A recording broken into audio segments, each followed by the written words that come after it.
الحمدللہ رب العالمین والصلاة والسلام علی سید الانبیاء والمرسلین وعلی آلہ واصحابہ اجمعین اما بعد اعوذ باللہ من الشیطان الرجیم بسم اللہ الرحمن الرحیم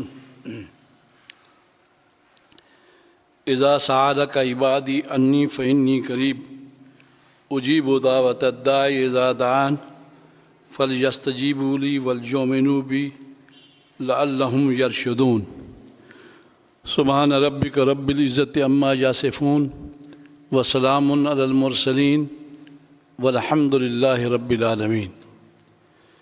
اب یہود و نصارہ میڈیا پر غالب ہے، دنیا پر غالب ہے، اور وہ پہلے کرونا، اب اومی کرونا ایک افواہ چھوڑ دیتے ہیں اور لوگوں کا کاروبار بند، عاشقان حرمین شریف کا سفر بند۔ اب صوفی صاحب کہہ رہے تھے کہ ہمارا گمان یہ ہے، بہت سے لوگ یہی کہتے ہیں کہ یہ پلاننگ کے ساتھ ہو رہا ہے، یہودی اور عیسائی اس کو پلاننگ کے ساتھ کر رہے ہیں۔ یہ تو خیر واضح طور پر میڈیا پر آ چکا ہے کہ ان کا خیال باطل یہ ہے کہ ہم کعبہ پر قبضہ کریں گے۔ یہودیوں کا انتقام کا جذبہ وہ موجود ہے جو انہیں خیبر سے نکالا گیا تھا۔ بنو قریظہ کو اپنے درد ابھی محسوس ہو رہے ہیں، جو نبی کریم صلی اللہ علیہ وسلم نے بنو قریظہ کو جلا وطن کیا تھا، ان کے مردوں کو قتل کیا تھا اور ان کی عورتوں کو غلام اور کنیز بنایا تھا۔ یہ ساری چیزیں ان کے ذہن کے اندر ہیں اور وہ دھیرے دھیرے آہستہ آہستہ ہر طرف سے اس کے لیے کوشش کر رہے ہیں۔ اب یہ شہزادہ محمد بن سلیمان جو سعودیہ کا آیا ہے، اس کی تعلیم امریکہ میں ہوئی ہے، اور یہ آنے کے بعد اس نے جو کام شروع کیے ہیں یہ خطرناک ہے مسلمانوں کے لیے۔ روڈ بنائے ہیں اور ایک بہت بڑا محل بنایا ہے۔ لوگ کہتے ہیں یہ اس نے اس لیے بنایا ہے کہ دجال آ کے یہاں ٹھہرے گا۔ جیسے ہم عیسیٰ علیہ السلام کے انتظار کر رہے ہیں، یہودی دجال کا انتظار کر رہے ہیں۔ یہودیوں کی طرف سے اور بلکہ عیسائی بھی ان کے تابع ہو گئے۔ آج کل کھلونے بھی جو مارکیٹ میں آ رہے ہیں ان کی ایک آنکھ ہوتی ہے، ایک نہیں ہوتی۔ اس میں اشارہ ہوتا ہے ان کا یہ دجال آنے والا ہے۔ وہ سمجھتے ہیں کہ دجال ایک آنکھ والا ہوگا۔ تو آپ مارکیٹ میں جا کر دیکھیں، خصوصاً یورپ کے بازاروں میں آپ کو جو بچوں کے کھلونے ملیں گے وہ بھی ایک آنکھ والے ہوں گے۔ ان کی کوشش ہے دجال آ جائے، اور یہ سمجھتے ہیں کہ دجال کے آنے کے بعد ہم مسلمانوں کو ختم کر دیں گے۔ لیکن ہمارے نبی کریم صلی اللہ علیہ وسلم نے جو خبریں دی ہیں ان خبروں میں ہے کہ دجال آئے گا، حق ہے، یاجوج ماجوج آئیں گے، حق ہے، لیکن مدینہ منورہ اور کعبۃ اللہ یہ دو حرم پاک رہیں گے۔ دجال مدینہ منورہ میں جانے کی کوشش کرے گا، لیکن مدینہ منورہ کے دروازوں کے اوپر فرشتے ڈیوٹی دے رہے ہیں، سیکورٹی کے موجود ہیں، وہ کسی صورت میں دجال کو مدینے میں نہیں آنے دیں گے۔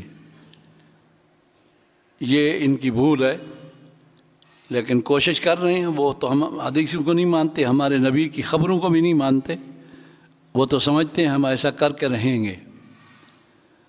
اب اس کے لیے سنا یہ ہے کہ پہاڑ کے اوپر ایک بہت بڑا مکان بنا دیا ہے، اس پہاڑ سے روڈ نکل رہے ہیں، میڈیا والے دکھا بھی رہے ہیں، اس کی کئی شاہراہیں ہیں اور جو مدینہ کی طرف جا رہے ہیں۔ ہمارے لوگوں کا گمان یہ ہے کہ یہ اس کے لیے یہ سب کچھ کیا جا رہا ہے۔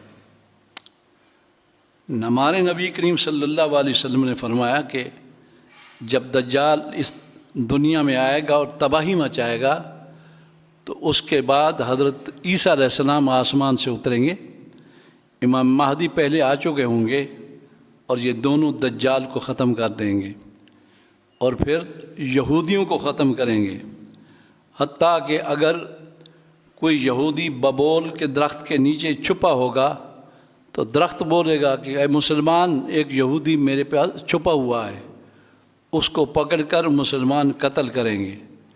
یہودیوں کا صفایا ہو جائے گا، صرف اور صرف حضرت عیسیٰ علیہ السلام کی دور میں اور امام مہدی کے دور کے اندر اسلام کا بول بالا ہوگا اور یہ کافر سارے ختم ہو جائیں گے۔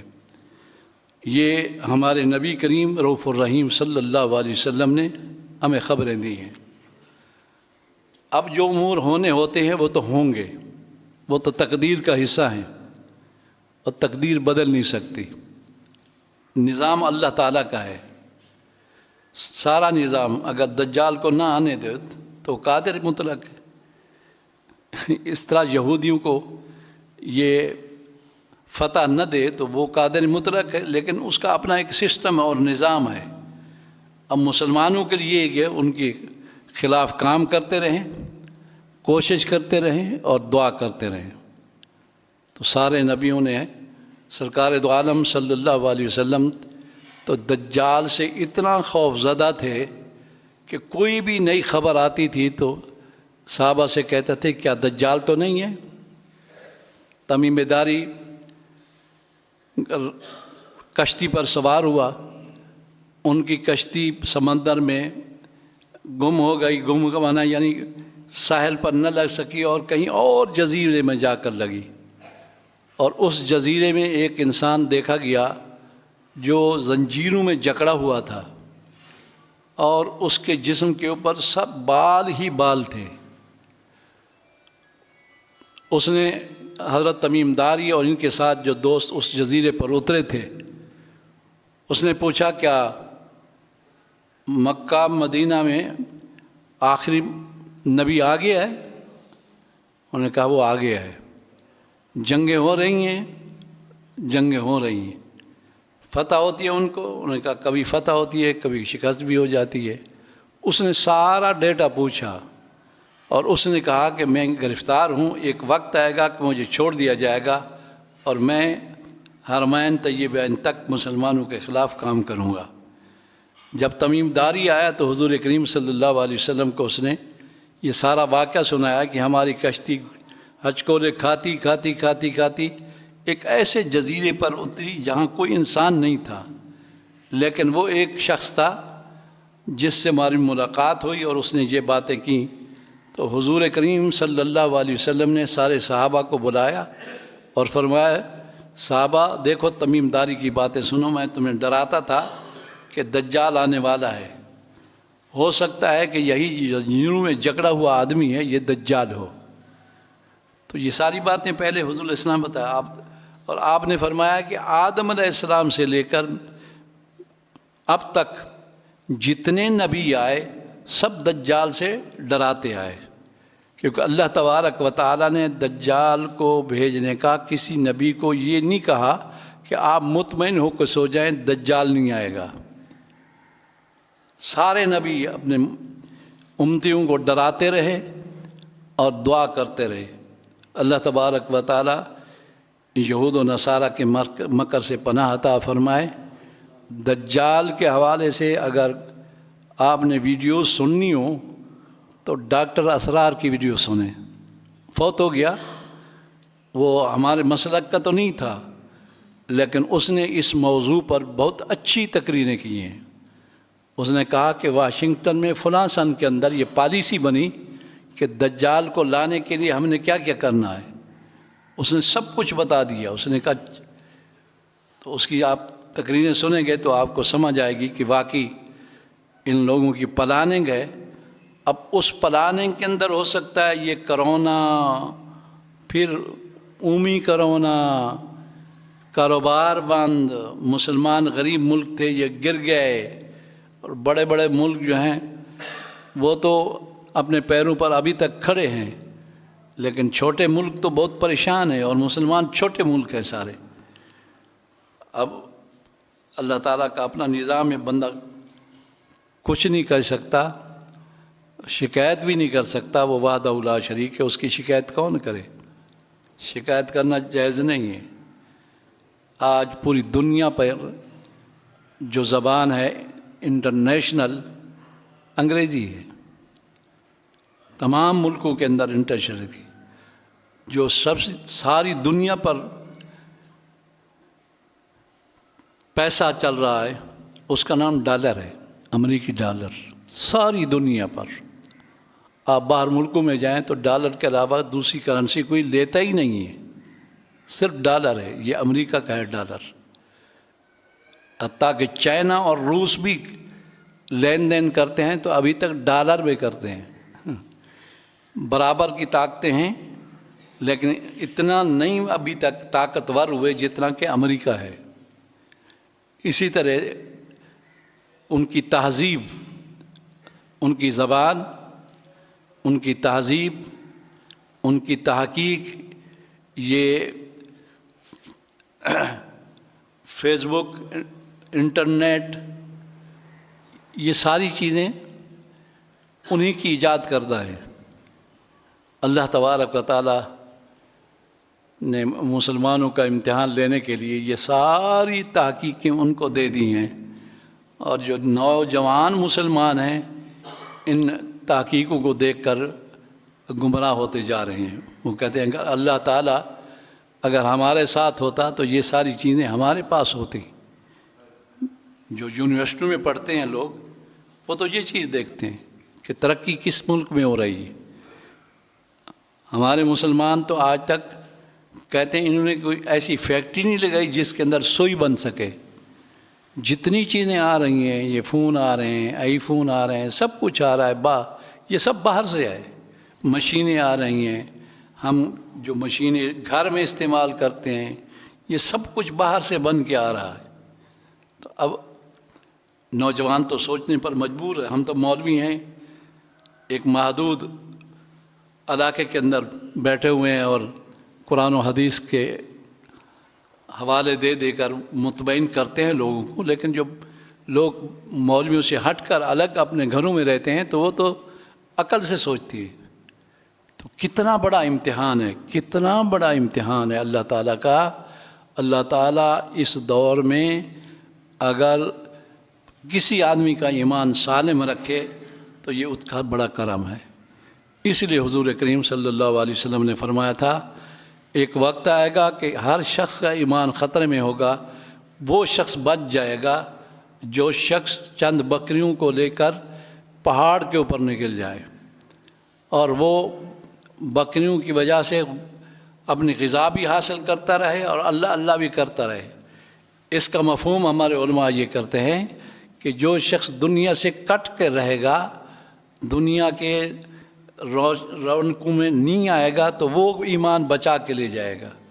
اگرچہ وہ شہر میں رہے گا لیکن ان باتوں میں نہیں آئے گا تو وہ انشاءاللہ بچ کے رہے گا، وہ اس کا ایمان سالم رہے گا. حضرات گرامی، اللہ تبارک و تعالیٰ نے ہر مصیبت کا علاج ماسٹر چابی دعا کو رکھا ہے. دعا ہر مصیبت کا علاج، ہر مصیبت کے علاج. اور دعا کو اللہ تبارک و تعالیٰ نے عبادت کا درجہ دیا ہے. اور قرآن مجید میں دعا کے متعلق کئی آیات میں ذکر آیا ہے۔ اللہ تعالیٰ فرماتا ہے جو لوگ پوچھتے ہیں کہ میں کہاں ہوں، کدھر ہوں، یہ یہودیوں کا رد تھا۔ یہودی کہنے لگے کہ یا رسول اللہ، آپ کہتے ہیں کہ پہلے آسمان تک راستہ 500 سال کا ہے، پھر پہلے آسمان کی جو چوڑائی ہے عمق وہ 500 سال کی راہ ہے، پھر دوسرا آسمان، پھر تیسرا، پھر چوتھا، پھر پانچواں۔ تو یہ اللہ تعالیٰ تو اتنا دور ہے، اتنا دور ہے، وہ ہماری کیسے سن سکتا ہے؟ یہ جب یہودیوں نے کہا تو اللہ تعالیٰ نے یہ آیت نازل فرمائی۔ اس کا شان نزول بعض لوگوں نے یہ ذکر کیا، اذا سألک عبادی انی فإنی قریب، جب میرے بندے سوال کریں میرے متعلق کہ وہ کہاں ہے، آسمانوں پر ہے یا کہیں اور ہے، تو کہہ دو یا رسول اللہ انی قریب، میں قریب ہوں تمہارے۔ اجیب دعوت الداعی اذا دعان، جب کوئی شخص بھی مجھے بلاتا ہے میں اس کا جواب دیتا ہوں۔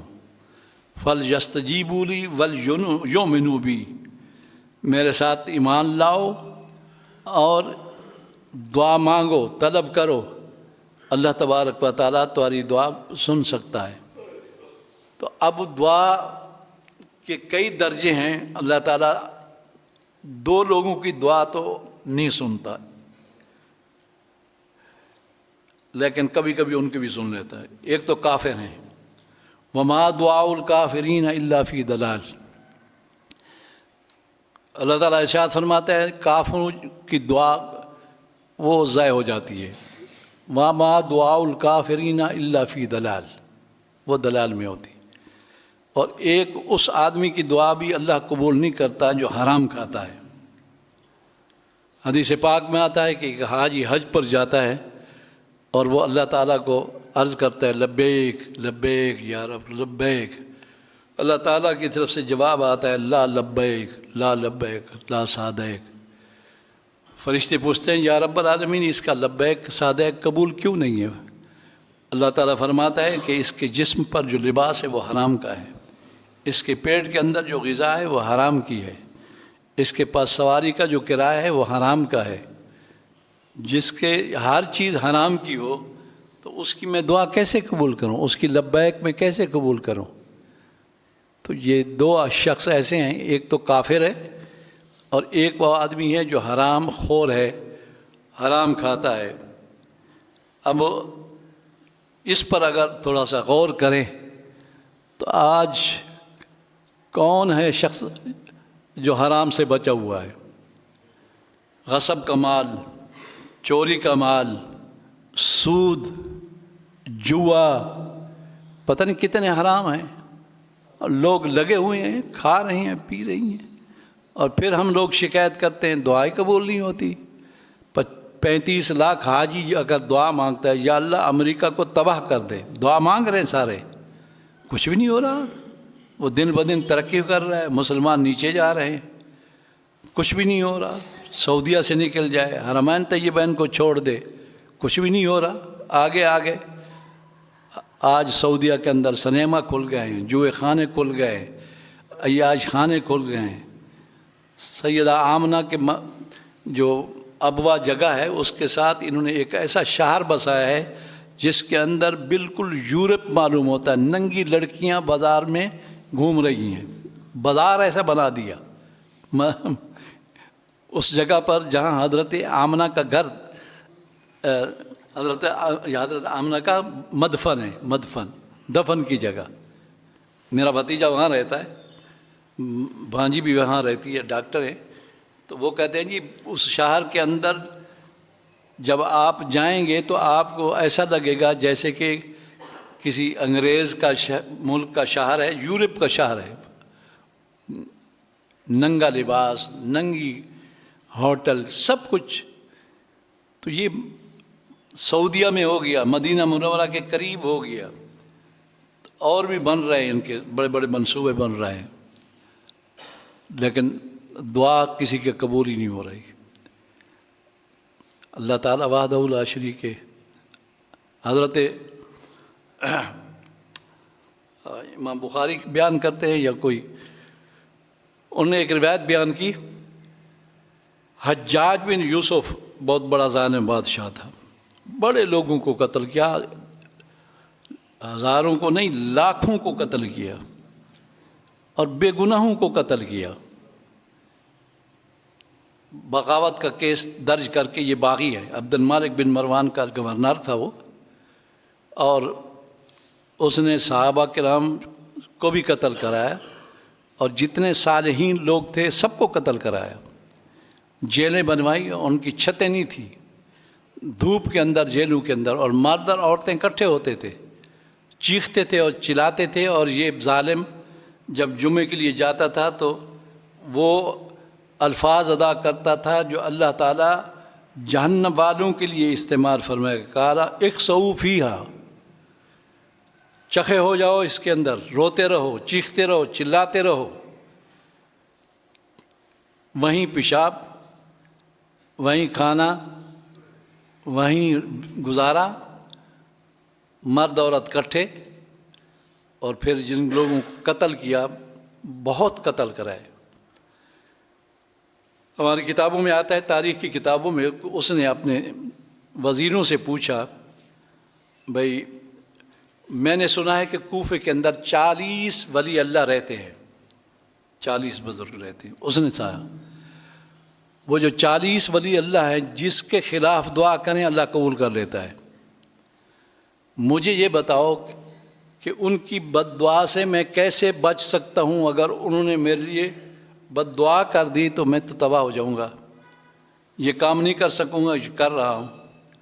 تو اس کے جو وزیر مشیر تھے وہ بھی پڑھے لکھے ہوتے تھے، اس نے کہا ایک کام کر، ان سب کی دعوت کر اور دعوت کے اندر حرام کھانا بنوا اور ان کو کھلا دے، اس کے بعد مطمئن ہو جاتا۔ اس نے کہا بڑی اچھی تدبیر دی۔ اس نے لوگوں کے غصب شدہ بکریاں، مرغیاں، جو بھی اس دور کے مطابق اچھی دعوت ہوتی تھی، وہ دعوت کی،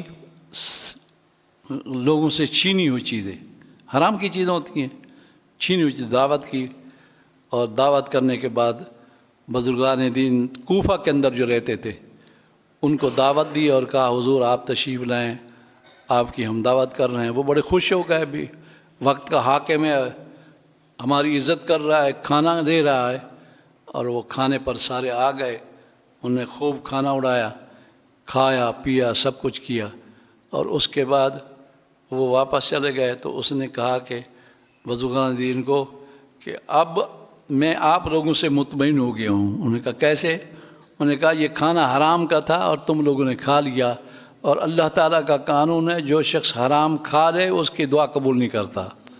اب تمہاری حرام کا کھانا کھلا کے اس نے یہ کیا، تو اب سارے 35 لاکھ حاجی دعا کر رہے ہوتے ہیں وہاں، میں بھی جاتا رہا ہوں، مختار صاحب تو وہاں رہنے والے ہیں، لوگ رو رو کے دعا کر رہے، چیخ رہے ہوتے ہیں، یا اللہ سرکار کی بابئی، یا رسول اللہ، یا رسول اللہ آپ کرم کر دیں، آپ مہربانی فرما دیں۔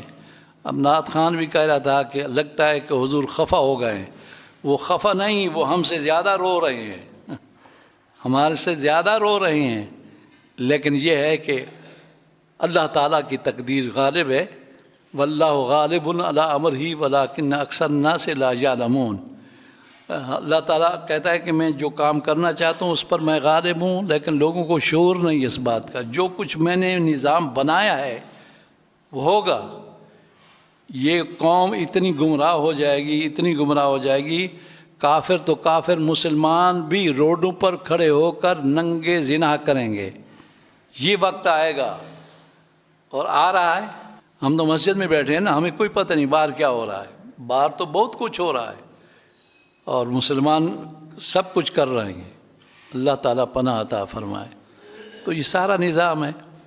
باقی کچھ لوگ کہتے ہیں جی پھر ہماری دعا تو قبول نہیں ہو رہی، چھوڑ دیں، دعا کریں ہی نہیں، فائدہ کیا؟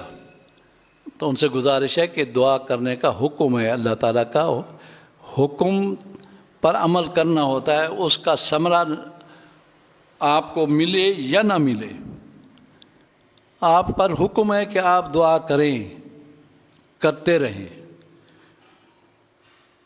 اور دعا عبادت ہے، اس لیے آپ کو ثواب اور اجر ملتا رہے گا۔ دعا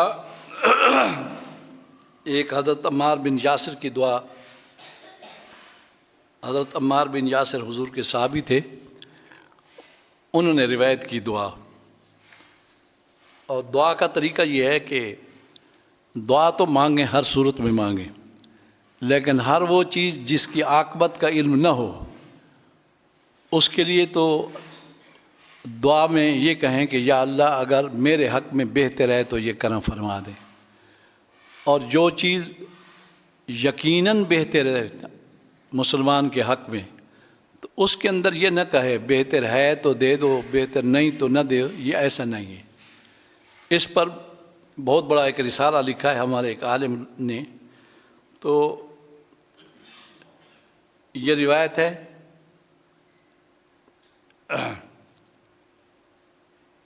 حضرت عمار بن یاسر کہتے ہیں کہ یہ دعا حضور فرماتے تھے، اللہم بعلمک الغیب و قدرتک علی الخلق، یہ وسیلہ پکڑا، یا اللہ علم غیب کا وسیلہ اور تو جو قادر خلق کے اوپر اس کے وسیلے سے، احینی ما علمت الحیات خیر لی، مجھے زندہ رکھ جب تک تو جانتا ہے کہ زندہ رہنا میرے حق میں بہتر ہے، زندہ رہنا میرے حق میں بہتر ہے، وتوفنی اذا کانت الوفات خیر لی، اور مجھے موت عطا کر دے جب مر جانا میرے حق کے اندر بہتر ہو، مجھے اس دنیا سے اٹھا لو۔ یہ نبی کریم صلی اللہ علیہ وسلم دعا فرما رہے ہیں، اللہم انی اسألک خشیۃ فی الغیب، اے اللہ میں تجھ سے تیرا خوف اور خشیت طلب کرتا ہوں غیب کے اندر، تو وہ عطا فرما، شہادت عطا فرما، کلمہ حق عطا فرما، غضب کی حالت ہو یا رضا کی حالت ہو۔ اب یہ ان چیزوں میں جو ہم مانگ رہے ہیں کہ خشیت عطا فرما، کلمہ حق عطا فرما، غضب ہو یا رضا ہو، غصہ ہو یا خوشی ہو، اس میں یہ نہیں کہنا کہ اگر میرے حق میں بہتر ہے، تو یہ تو بہتر ہی بہتر ہے، تو اس لیے اس کے اندر شک کی بات ہی نہیں ہے۔ اسألک القصد فی الفقر والغنا، میں سوال کرتا ہوں تو اس سے درمیانہ روی فقر اور غنا کے اندر، اور اسی طرح دوسری دعائیں حضور نے لمبی چوڑی مانگی ہیں، اور پھر اس رسالے کے اندر انہوں نے لکھا کہ ایک شخص تھا، بوڑھا ہو گیا بہت زیادہ، لیکن وہ دعا مانگتا تھا یا اللہ مجھے زندہ رکھ۔ کسی نے کہا اتنے بوڑھے ہو گئے ہو پھر بھی کہتے ہو مجھے زندہ رکھ؟ انہوں نے کہا اس لیے کہ بڑھاپے میں جتنا انسان خدا کو یاد کرتا ہے اتنا جوانی میں نہیں کرتا۔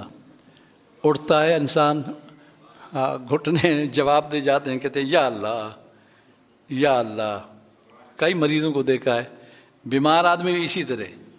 ایک بزرگ تقریر کر رہے تھے، کلپ ان کا میں نے سنا، اس نے کہا اللہ تبارک و تعالیٰ کا بندہ جو ہوتا ہے وہ پیارا ہوتا ہے، پیارا تھا، پیارا ہے، پیارا ہوگا، لیکن وہ تھوڑا سا اللہ تعالیٰ کی طرف رجوع نہیں کر رہا تھا، تو اب اللہ تعالیٰ فرماتا ہے کہ میں اس کو کیسے اپنی طرف کھینچوں، تو گردن پکڑ کر اس کو بیماری دے دیتا ہے، چل۔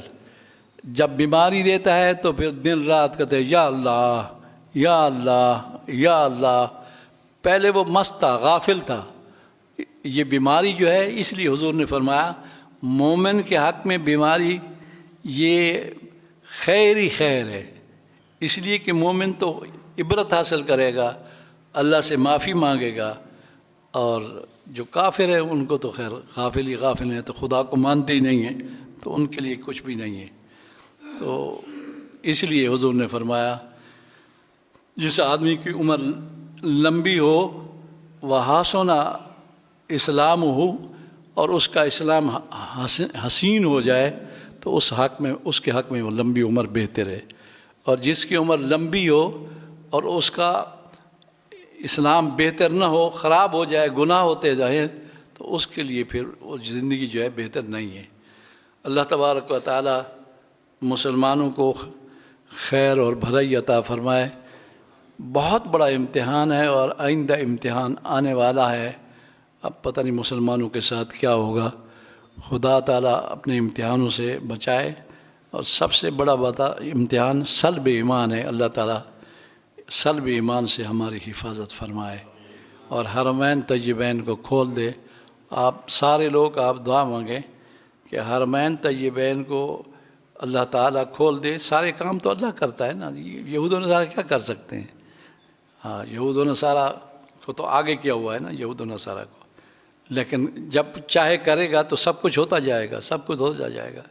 وحدہ لا شریک ہے، بندہ کہہ کچھ نہیں سکتا، کر کچھ نہیں سکتا۔ اور یہ باتیں ہمیں بھی معلوم ہے، رسول اللہ کو روضہ شریف کے اندر بھی معلوم ہے۔ وہ ہم پر خفا نہیں ہیں، وہ تو ہمارے حق میں ہر وقت دعا کر رہے ہیں، یا اللہ مسلمانوں کو آسانی عطا فرما، مسلمانوں کو فتح عطا فرما، کیونکہ مسلمان ہی مانتے ہیں رسول اللہ کو، کافر تو مانتے ہی نہیں ہیں۔ تو ہر وقت میرا اپنا ذہن کہتا ہے کہ ہم سے زیادہ وہ ہمارے لیے دعا کر رہے ہیں اور رو رہے ہیں، لیکن ادھر سے آواز آتی ہے خاموش۔ اس لیے حضور اکرم صلی اللہ علیہ وسلم نے 3 دعائیں مانگی، 2 قبول کر لی اور تیسری کے لیے کہا خاموش ہو جائیں آپ۔ 2 دعائیں مانگی تو قبول کر لی۔ فرمایا یا رب العالمین میری امت کی شکلیں نہ بدلیں، جتنا بھی گناہ کرے کوئی شکل تبدیل نہ ہو۔ آج حضور کے امتی کلمہ پڑھنے والے کتنے گناہ کر رہے ہیں، دنیا کا کوئی گناہ نہیں چھوڑا، لیکن کسی کی شکل تبدیل نہیں ہوتی۔ یا اللہ میری امت پر ایسا عذاب نہ آئے کہ سارے مسلمان یکدم ختم ہو جائیں، ایسا عذاب نہ آئے جیسے پہلی امتوں پر آتا۔ اللہ تعالیٰ نے فرمایا یہ بھی ٹھیک ہے، قبول۔ یا رب العالمین میرے امت والے لوگ آپس میں مسلمان نہ لڑیں، آپس میں نہ لڑیں۔ اللہ تعالیٰ نے فرمایا حبیب یہ تو ہوگا، یہ تو ہوگا۔ اب اللہ ہے، اللہ کسی کا محتاج تھوڑا ہے، تو اس نے کہا یہ تو ہوگا۔ پھر عرض کی یا رب العالمین جو لڑنے والے ہیں اگر ان کی نیت صحیح ہو تو دونوں کو معاف کر دینا۔ اللہ تعالیٰ نے فرمایا ٹھیک ہے، اگر دونوں کی نیت صحیح ہوگی تو میں دونوں کو معاف کر دوں گا۔ چاہیے 80 سال کے بعد نماز پڑھ رہے ہیں، نماز کی حالت میں وہی آ گئی، جبریل آ گیا، حضرت آپ کی دعا قبول ہو گئی۔ 80 سال کے بعد ہم نے آپ کو بیٹا دیا، نام بھی ہم نے رکھ دیا اس کا نام ہوگا یحییٰ، دیا بھی اور نام بھی رکھ دیا یحییٰ۔ لیکن 80 سال تک حضرت زکریا علیہ السلام پیچھے نہیں ہٹے، مانگتے رب لا تذر فرد انت خیر الوارثین، یا اللہ مجھے اکیلا نہ چھوڑ، مجھے ایک وارث چاہیے۔ تو ہمیں بھی اسی طرح کرنا چاہیے، جو نبی ہیں ان کے طریقے کے مطابق دعا مانگنا چاہیے، مایوس نہیں ہونا چاہیے۔